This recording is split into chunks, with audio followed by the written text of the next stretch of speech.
मैंने कहा राजा बहुत है संसार में, लेकिन एक ऐसा राजा जो हर एक वस्तु पे अधिकार रखता है, वो आसमान पे अधिकार रखता है, वो पानी पे अधिकार रखता है, वो पृथ्वी पे अधिकार रखता है, वो समस्त मानव जाति पे अधिकार रखता है, वो पेड़ पौधे पे अधिकार रखता है, वो अंतरिक्ष में जितने चीज आप देख सकते हो सब पर अधिकार रखने वाला एक ही प्रतापी राजा है, और वो कौन है? वो यहोवा परमेश्वर। हालेलुया। बाइबल में लिखा है कोई धर्मी नहीं, एक भी धर्मी नहीं, क्योंकि सबने पाप किया है और परमेश्वर की महिमा से क्या है? रहित है। लेकिन परमेश्वर कहता जो निर्दोष अपने मन को रखेगा, जो व्यर्थ बातों में अपने आप को नहीं लेकर जाएगा, जो छल की बातें नहीं करेगा, जो परमेश्वर के हृदय के अनुसार कार्य करेगा, उसको उद्धार करता परमेश्वर प्रभु यीशु मसीह के द्वारा धर्मी ठहराया जाएगा। इसीलिए नए नियम में लिखा है कि हम यीशु के लहू के द्वारा धर्मी ठहराए गए। हालेलुया। एकता, कलीसिया के अंदर एकता, परिवार के अंदर एकता, हर एक मसीह के अंदर एकता बहुत जरूरी है। एक प्रार्थना में कमजोर पड़े दूसरा प्रार्थना करे, दूसरा प्रार्थना में कमजोर पड़े पूरे कलीसिया मिलकर प्रार्थना करे। जब सब कोई, वचन में नए नियम में लिखा है जब तुम सब दो लोग एक मन होकर किसी वस्तु के लिए प्रार्थना करते हैं, स्वर्ग से उसका उत्तर उसको मिलता। हालेलुया। जो कुछ तुम मेरे नाम से मांगोगे मैं तुम्हारे लिए करूंगा। हालेलुया। ये प्रार्थना बहुत इंपॉर्टेंट है, और प्रार्थना सिर्फ अकेले की प्रार्थना नहीं, सामूहिक प्रार्थना।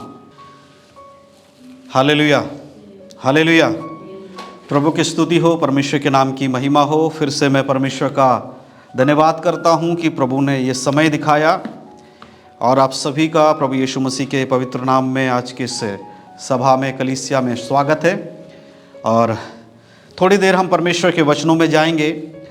जिस प्रकार प्रभु के दास राजा दाऊद ने भजन संहिता में अपने जीवन में होने वाली हर एक बातों को लेकर गवाही के रूप में परमेश्वर की महिमा के लिए उसने वर्णन करके काफ़ी सारे बातों को भजन संहिता में लिखा है।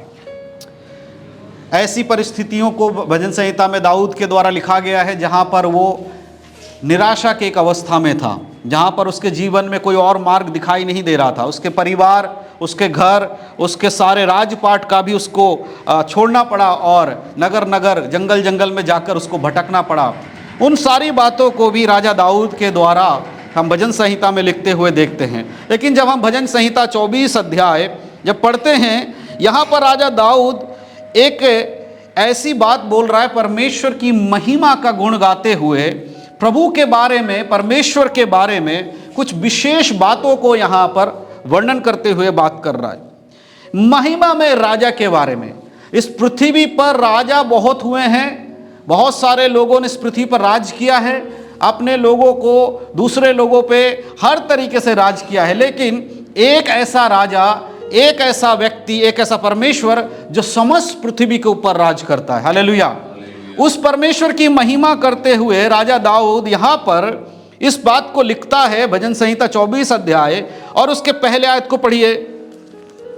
पृथ्वी और जो कुछ उसमें है, पृथ्वी और जो कुछ उसमें है वो यहोवा का ही है, जगत और उसमें निवास करने वाले भी। हालेलुया।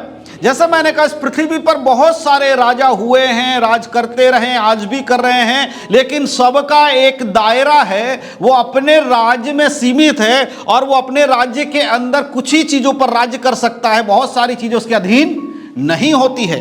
हर राज्य में राजा के विरोध में लोग होते हैं, हर राज्य में राजा के विपरीत लोग होते हैं, कुछ राजा के समर्थन में है, कुछ राजा के विरोध में है। हालेलुया।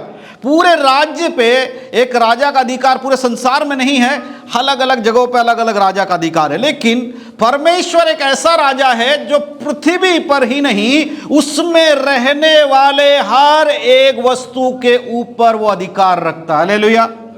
हालेलुया। क्योंकि संसारिक राजा अगर अपने राज्य में सब चीजों पर अधिकार रखने की बात कर भी देगा तो भी उसका हर चीज पे अधिकार नहीं होता है। लेकिन परमेश्वर इस पृथ्वी पे सिर्फ मनुष्य ही नहीं, हर एक वस्तु के ऊपर अधिकार रखता है। जो कुछ इसमें है और जो इसमें निवास करने वाले हैं वे सब कौन है? परमेश्वर के प्रजा है। हालेलुया। हालेलुया।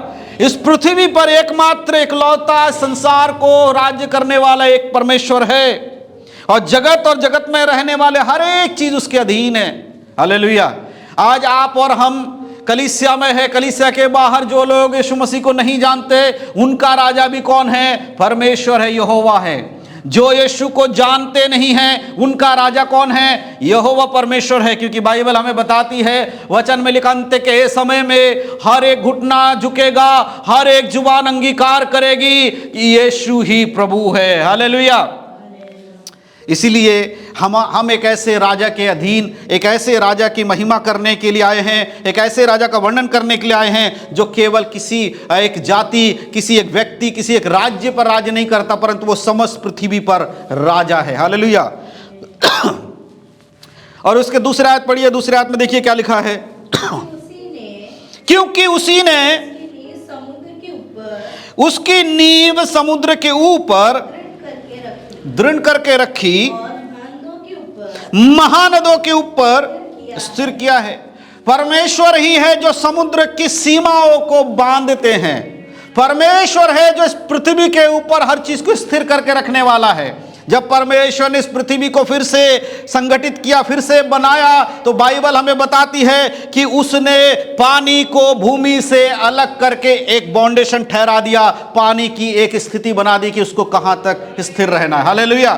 परमेश्वर हर चीज का एक दायरा बनाने वाला है।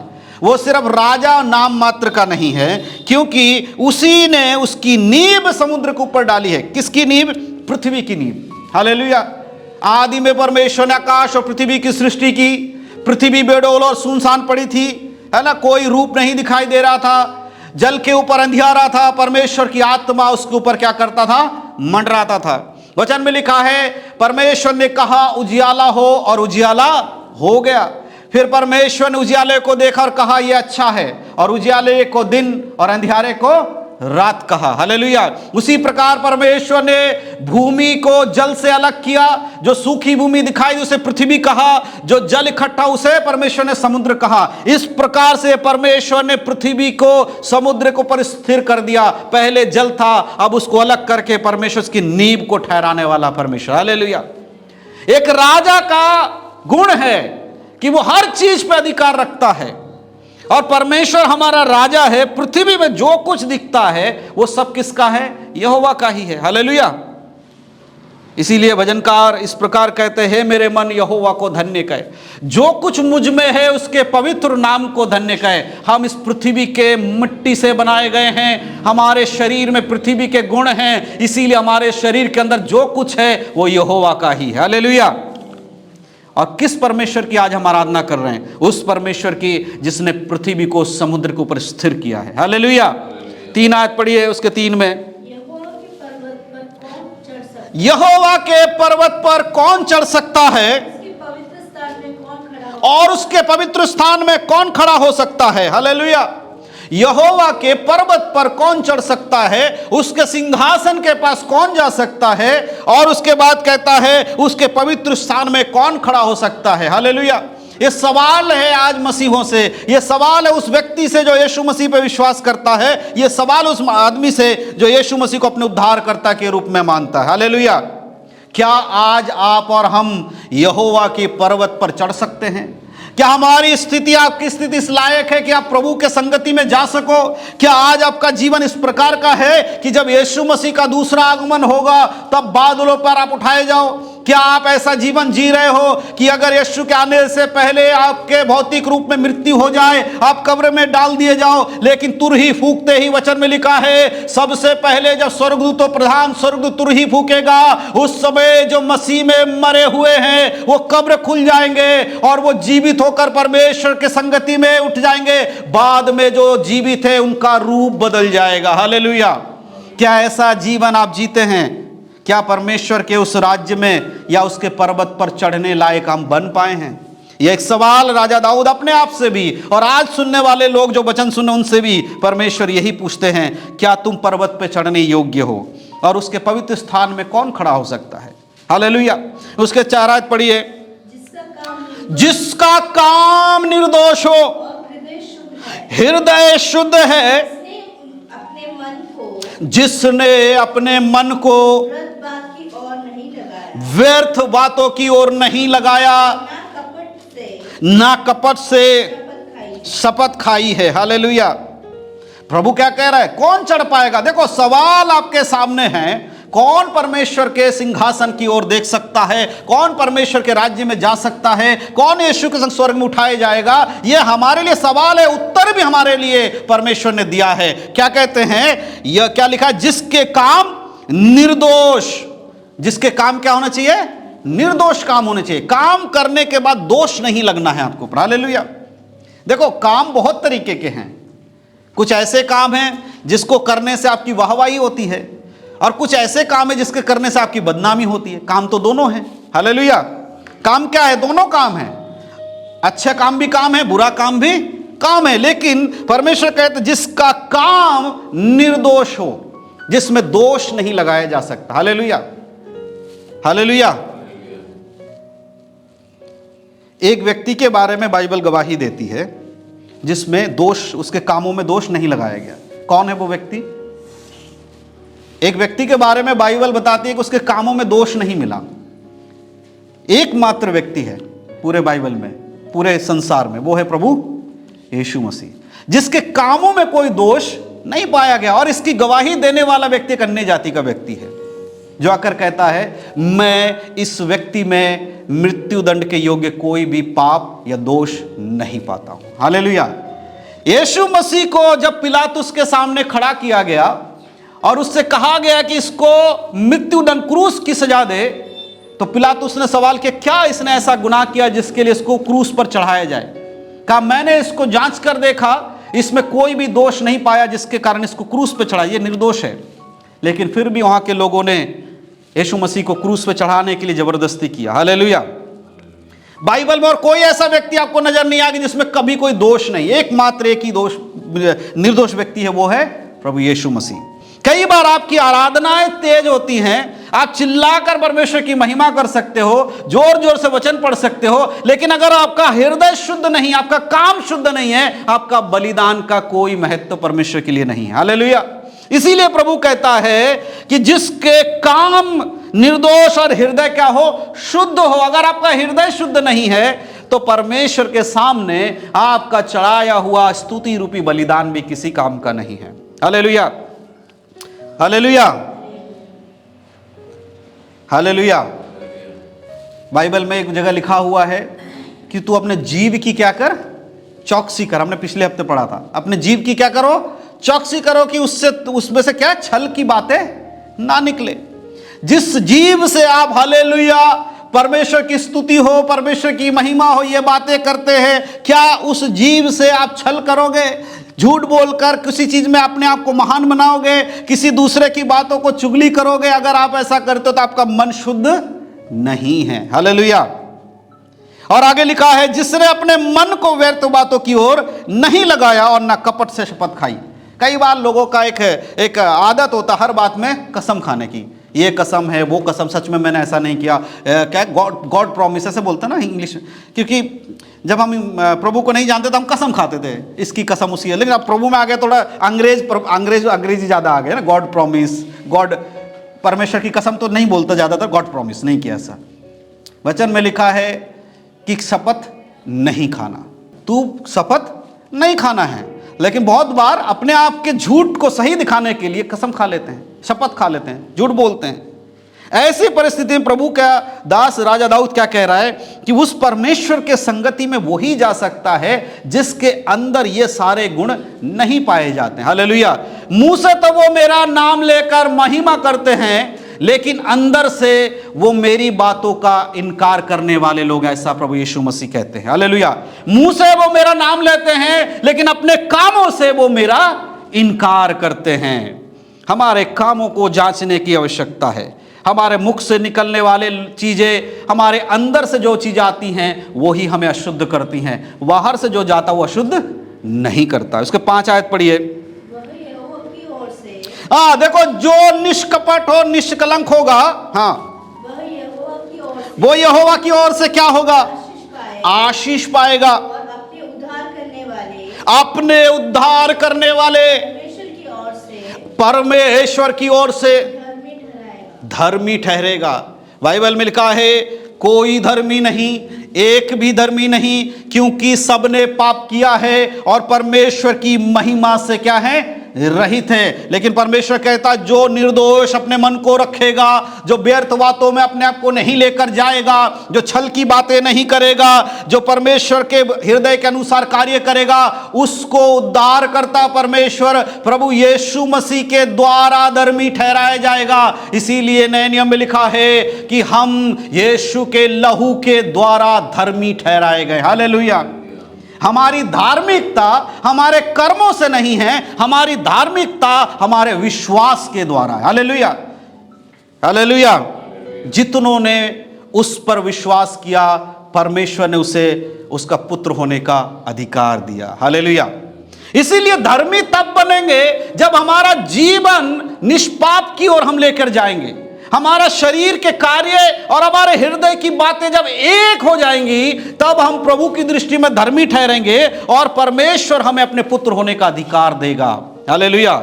आज के समय में भजन संहिता को पढ़ते समय सिर्फ एक इस तरह नहीं समझना है कि कोई गीत का किताब लिखा है। ये कुछ ऐसे चेतावनियां हैं जो परमेश्वर ने आज से करीबन 5000 साल पहले, 4000 साल पहले, 3000 साल पहले ऐसे समयों में प्रभु ने जितने भी बाइबल में चीजें लिखी हैं, ये आज के समय के विश्वासियों के लिए चेतावनी और सुधार की बातें हैं। इसीलिए इस प्रकार वचन में लिखा है, संपूर्ण पवित्र शास्त्र परमेश्वर की आत्मा की प्रेरणा से रचा गया। किसके लिए? सिखाने, सुधारने के लिए लाभदायक है, उपयोगी। हालेलुया। सिखाने और सुधारने के लिए उपयोगी है। उसके 6 आयत पढ़िए।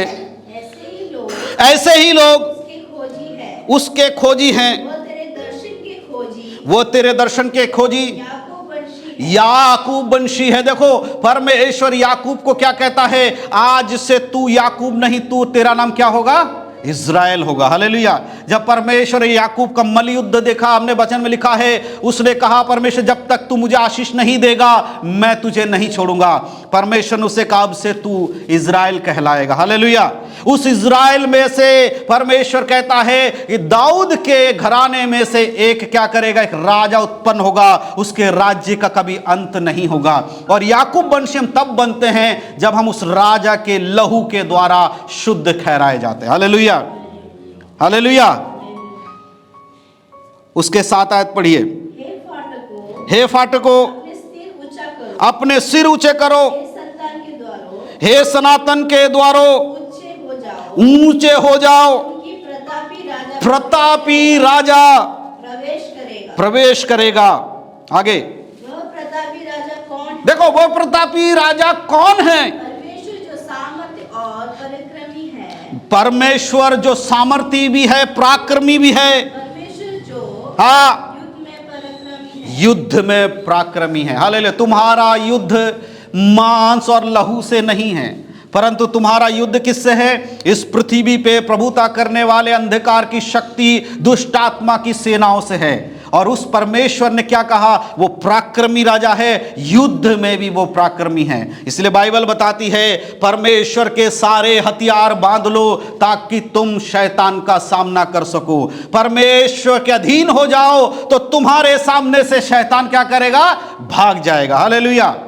वो पराक्रमी राजा है। जब हम उसके वचन को ग्रहण करते हैं, उसके मनन करके जब हम आगे बढ़ते हैं, तो युद्ध में विजय दिलाने वाला कौन है? परमेश्वर। हालेलुया। ये वो परमेश्वर है। जब शत्रु की सेना इज़राइल के ऊपर प्रभुता कर रही थी, तब परमेश्वर के दास जब तक प्रभु की महिमा करने के लिए अपने हाथों को उठा के रखते थे, वो हमेशा प्रबल रहते थे। हालेलुया। जैसे जैसे मूसा का हाथ नीचे आया, शत्रु उस पर प्रभुता करने लगे। जैसे जैसे वो हारने लगे, मूसा और जोर से प्रार्थना करने लगा, यहोवा की महिमा करने लगा, और वैसे ही इज़राइल के लोग क्या करते थे? जीत जाते थे। ऐसा समय आया जब मूसा थक गया, ऐसा समय आया जब मूसा को बल नहीं रहा, उसके हाथ थकने लगे, और जैसे उसके कारण उसके हाथ नीचे हुए, 2 लोग आकर उसके हाथों को सहारा देकर वो भी प्रार्थना करते हैं। वचन में लिखा है परमेश्वर उन्हें विजयी बनाता। हालेलुया।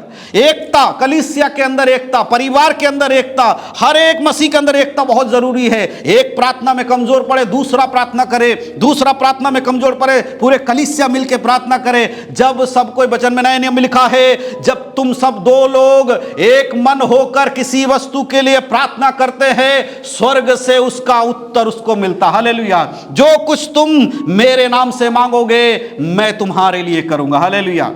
ये प्रार्थना बहुत इंपॉर्टेंट है, और प्रार्थना सिर्फ अकेले की प्रार्थना नहीं, सामूहिक प्रार्थना। हालेलुया। एक संग होकर प्रार्थना। हालेलुया। उसके 9 और 10 हम पढ़ेंगे।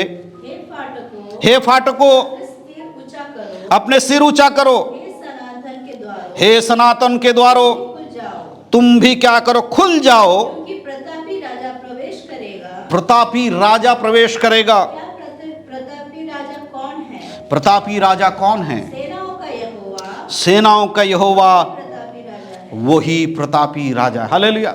मैंने कहा राजा बहुत है संसार में, लेकिन एक ऐसा राजा जो हर एक वस्तु पे अधिकार रखता है, वो आसमान पे अधिकार रखता है, वो पानी पे अधिकार रखता है, वो पृथ्वी पे अधिकार रखता है, वो समस्त मानव जाति पे अधिकार रखता है, वो पेड़ पौधे पे अधिकार रखता है, वो अंतरिक्ष में जितने चीज आप देख सकते हो सब पर अधिकार रखने वाला एक ही प्रतापी राजा है। और वो कौन है? वो यहोवा परमेश्वर। हालेलुया। और प्रभु का वचन कहता है, तेरे मां के गर्भ में पैर पड़ने से पहले मैंने तुझ पर अपनी दृष्टि की, तुझ पर चित्त लगाया। हालेलुया। वो परमेश्वर अनादि अनादि काल का परमेश्वर है। जब कुछ नहीं था तब परमेश्वर था, जब कुछ नहीं होगा तब भी परमेश्वर होगा। इसलिए राजा दाऊद यहां पर कहता है, महिमा में राजा उसकी महिमा करो। पृथ्वी में जो कुछ है सब उस परमेश्वर का है, उसमें रहने वाले, उसमें निवास करने वाले हर एक वस्तु। हालेलुया।